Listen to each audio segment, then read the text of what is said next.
जो town प्लॅनिंगचा act आहे किंवा डेव्हलपमेंट प्लॅनबद्दल जे मी म्हटलं सुरुवातीला की आम्ही हे वारंवार मांडतो जिथे आम्हाला शक्य होईल तिथे, की डेव्हलपमेंट प्लॅन जो बनवला जातो शहराचा, शहर विकास आराखडा DP, तो 20 वर्षांसाठी बनवला जातो. आणि या आधीचे जे प्लॅन्स आहेत ते 20 वर्ष समोर ठेवून बनवले गेलेले आहेत.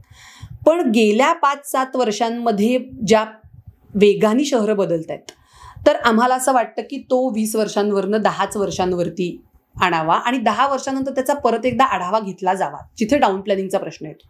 म्हणजे आज तुम्ही बघितलं तर पुण्यात असे अनेक रिडेव्हलपमेंट ज्या चालल्यात त्या बघितल्यानंतर असा प्रश्न पडतो की पण रस्ते तेवढेच आहेत, बिल्डिंगी 15-20 मजली 10 मजली होत चालल्यात, पण ज्या गाड्या रस्त्यावर उतरणार ते रस्ते नाही मोठे झालेले. आणि त्याच्यात एक दुसरा आम्हाला नेहमी असं वाटतं अभ्यास करताना की शहरीकरण आणि स्थलांतर शहरात होणारं ह्याच्याकडे फार नकारात्मक दृष्टीने बघितलं जातं. म्हणजे अगदी दिवाळीमध्ये आत्ता आलेली रील्स की आता पुण्यात फक्त पुणेकर राहत आहेत, मग रस्ते किती छान आहेत मोकळे आणि सगळी लोक आपल्या आपल्या गावांना गेली आहेत, हे खरं तर मला नाही आवडत.